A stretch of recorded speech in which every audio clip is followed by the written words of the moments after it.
Good morning. Welcome back to the Deep 404. The Ukrainians have had success in attacking and sinking another Russian ship. The Russian missile corvette, the Ivanovets, has been sunk again by attacked by drones, by aquatic marine surface drones. There is night vision footage of the attack. Unfortunately, as you may tell if you follow the channel, I'm not in my normal studio at home. I'm away at a friend's place for a few days with my family near the beach. So I don't have the same setup and unfortunately can't show you the video, but you can find it on X or Telegram if you're looking for it. The footage is interesting. From what I was able to see from watching, it's night vision footage, but it appears as though the crew of the Ivanovets were aware of the attack occurring, at least in the very latest stages of it. There appear to be, in the footage shot from the Ukrainian drone, you saw what I imagine were bullets hitting the water in front of the drone, which were being fired from the ship. However, they were unable to stop the drone, or at least unable to stop all of them. Reports are that 3 of the drones hit the ship. I don't know how many were involved in the attack in its entirety. So this is, again, interesting, showing the weakness of shipping to drones. Reports, again, are that a USS Reconnaissance aircraft was in the sky around the area during the time of the attacks. I think in each case where there has been a successful Ukrainian attack, either with drones or with Storm Shadow missiles on Russian Navy assets, that the US have been involved in providing surveillance information to the Ukrainians to allow them to guide the attack there. So thus far, I think that there have been 12 Russian ships in the course of the 2 years almost of this conflict. 12 Russian ships attack, 2 sunk, the Ivanovets now and the Moskva, the first being sunk. The Moskva, of the ships that have been attacked, damaged and destroyed, by far the largest victory for the Ukrainians. It was a guided missile cruiser. I think a total of maybe 5 have been destroyed in port. 3 of those landing ships, 1 a corvette and 1 a kilo-class sub, which is in dry dock and was struck a couple of months ago. So this is, again, a demonstration of the impact that drone technology, in this case water-based drones, not air-based drones, have had in this conflict. And we've really seen the development in this conflict of drone technology as the game changer, which people have been speaking about. The different missile groups and air defense systems and tanks that have been employed in this conflict haven't been those wonder weapons and giving any sort of new advantage on the battlefield, but clearly drones, whether they be land, sea or air-based, with first-person view capabilities, so they can be commanded and controlled by someone far away from the action, safely piloting that drone. That seems to be the game changer that we've seen. So while this is a loss to the Russians, obviously it's a sinking of a ship. It's not something that they would like to see. In terms of the overall conflict, it's not going to have any significant impact on the course of the war. This isn't a naval war. If this were a naval war with Ukraine having a navy battling the Russian navy, I would suggest that we would have seen all of the Ukrainian navy wiped out by now. But this isn't a naval war. This is a great PR victory for Ukraine, but this is a war of attrition and a war of artillery, and Ukraine is suffering in that regard.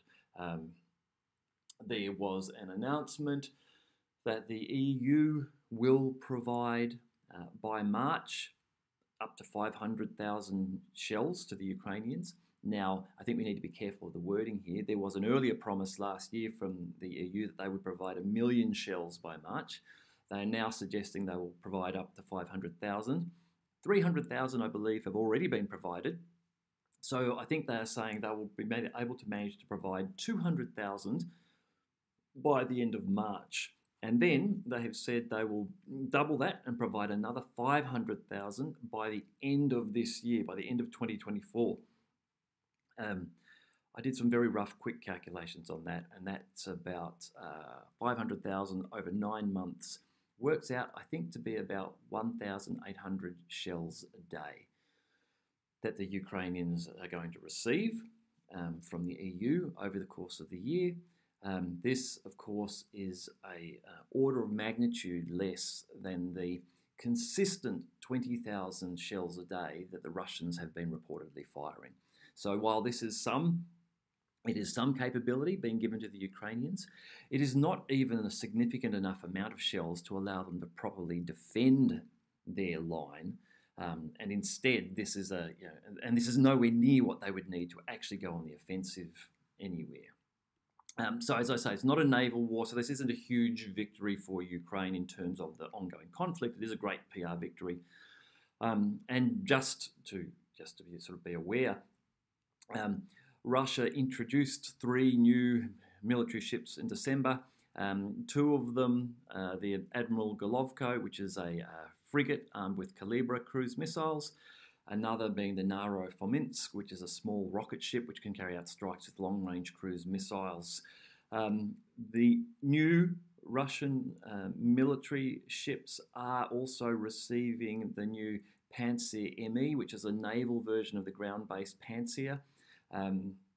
This unit comprises 2 30mm cannons and 8 launchers for anti-aircraft guided missiles, and has electronic warfare jamming resistant capabilities. So it is able to, I believe, also send out radar noise. So for Ukrainian sources attempting to identify the unit via radar, what they receive back is not a clear signal. It's a noisy signal giving them disinformation in the radar space. Again, if I had my usual setup, I'd show you one of these Panzer because they're quite an impressive looking piece of kit, but I'm unable to do that today. Ukraine is still attempting to have military successes, but struggling. There are reports that the day before yesterday, up to 25 subsonic cruise missiles likely to be Scalp Storm Shadow missiles were fired at Crimea. Russian reporting is that all 25 of these were able to be intercepted and shot down, with I think 3 of them perhaps brought down by electronic warfare means. You don't have to believe that, but I haven't seen any reporting of strikes of those missiles in Crimea. So that does seem to back up perhaps the Russians' claim that they were able to shoot down all of those missiles. The Russians have had quite a bit of practice now to tune their S-400 air defense systems against Scalp and Storm Shadow missiles. They're not an unknown quantity anymore. So for that reason, I think it is quite likely that the Russians are relatively successful in counteracting those when they are launched at them. Just a couple of things just to talk about here. I'm only doing brief reports today because I have a limited setup, as I say, in terms of my normal camera and studio setup and recording abilities. So there'll be a couple of short videos coming out over the next couple of days. Legitimy, which is a Ukrainian channel. This is one of the 2 channels which appear to be reliable in their reporting, but also appear to be quite pro, perhaps, General Zaluzhny, and not overly supportive of President Zelensky. So with the information that comes from them needs to be taken in that light. But it is interesting, and what they say often align with what would seem to be a logical position in things occurring in Ukraine. One of the things that Legitimy is mentioning now is they believe that by 2025, so less than a year away, the Ukrainian agriculture sector will collapse. They believe that there is just a lack of investment, there is a lack of support, there is an growing inability for Ukraine to be able to generate revenue from its agriculture sector. Obviously, the ports of Odessa and Mykolaiv have been shut down. Export of grain and products that way is severely restricted, if not stopped in its entirety. There are ongoing rolling blockades on the neighbouring nations of Ukraine, in Romania and Poland and these sort of things, blockading the entry and exit of goods to and from Ukraine. France is now calling upon the EU to tighten up what happens in terms of Ukrainian goods being exported and taken into France. There has obviously been there have been massive farmer protests in France over the last week. In some reports I'm seeing today, some of those farmers are now rolling back, withdrawing from their protests because they have had the French government agree to some of their demands. And some of their demands were around stopping the influx of cheap Ukrainian products and goods into France. And this has been a common concern for European Union nations bordering Ukraine, that they are seeing Ukrainian products coming in which are undercutting their own farmers or their own trucking companies, and hence these protests are occurring. So this we see is a tightening of the ability of Ukraine to be able to send its agricultural products overseas, which is going to bring farmers to the point where they are unable to produce, and some of them will just walk off the land. And so this is being raised now as one of those non-military impacts that will be coming to Ukraine in the near future. One interesting point they also added was that they believe that the hemp trade, the growth of hemp, would continue, but that the profits for that would likely be siphoned off to Western organisations. So there wasn't a great deal of detail on this, and it's a translated report, but interesting. So perhaps Western nations have developed hemp farms in Ukraine. When they're using the term hemp, again, I'm not clear if this is pure hemp products or if this may be marijuana used for medical marijuana and CBD oil and those type of things. Quite likely that's happening there too. But that trade, for whatever reason, they believe will continue. One other thing from the area is that the Financial Times, that well-known and renowned media outlet, is reporting that Russian banks are posting record profits, even though they have been sanctioned by the West, and those sanctions have obviously not worked. Russian banks have generated $37 billion in profit in 2023, which is 16 times what they generated in 2022. The Central Bank of Russia has even gone on record and stated that this is more than they had expected, well above what they had expected for the year in terms of profit. Even the International Monetary Fund has said that Russian economic growth for the coming year, is now being projected by them to be 2.6%, which is double what they projected only in October of last year. So the IMF was projecting a 1.3% economic growth for Russia in 2024.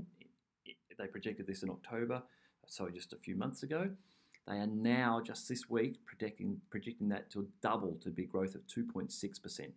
A couple of months ago, I believe that I read that Putin was suggesting that they felt that they would get 3% this year. So Russia, sanctions, all of that has just focused on domestic investment. The Russian government has introduced plans to entice people to take up mortgages.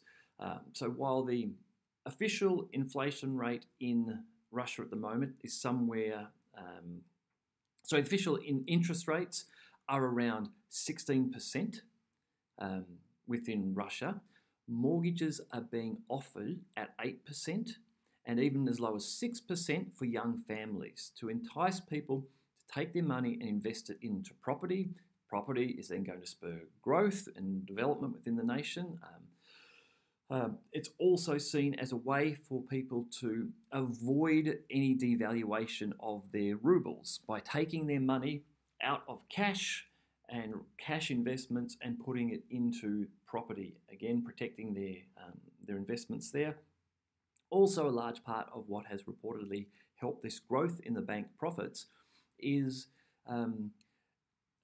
mortgages, loans being taken out from the banks to go and purchase the assets of Western companies that are exiting Russia.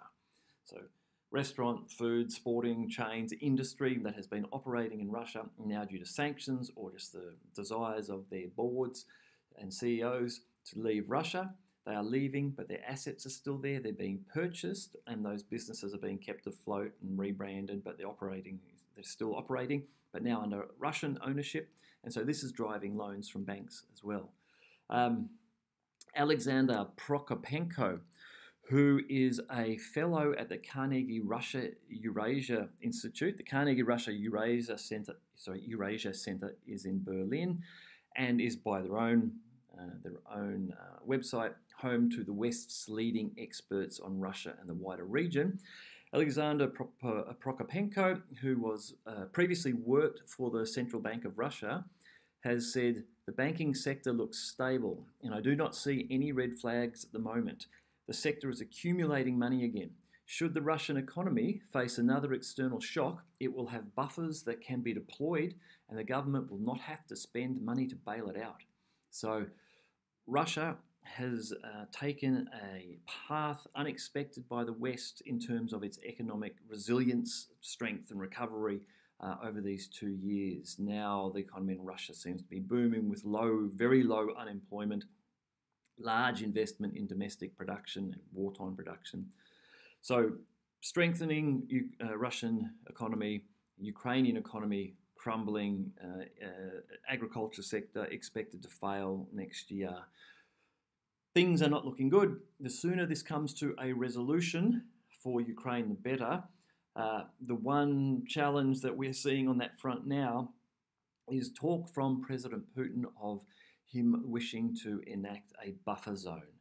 Now, that buffer zone will likely be I'm suggesting here, a 100-kilometre buffer zone. So wherever Russia decides to stop its front line in this conflict, again, I would suggest that may in most cases be from the Russian-Belarusian border up the top all the way down the Dnieper, all the way along the Dnieper to Kherson, and then cutting up to take in the port sections of Mykolaiv and Odessa and join onto Transnistria in Moldova, connect that to what would all become Russian territory.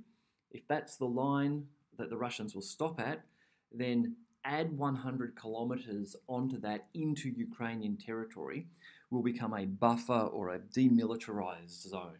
Now, I'm suggesting 100 kilometres to provide safety to what becomes Russian territory from any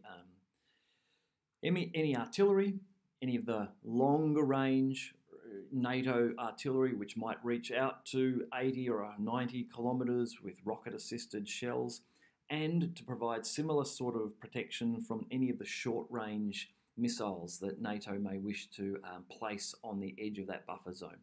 So I think if you look at the Dnieper and then you add 100 kilometres to the west, that's where this buffer zone may end up being at the end of this conflict. That takes a lot of territory out of what was Ukraine and leaves Ukraine really in the position of becoming a husk or a rump state, I suppose. All right, I'm just going to leave this short one here. I hope to be back tomorrow with some more reports. I've got another one coming out shortly on the Middle East if you're interested in what's happening there with the US's response in Syria and Iraq, which has just started in the last couple of hours. All right, I hope you're having a great weekend. Talk to you soon.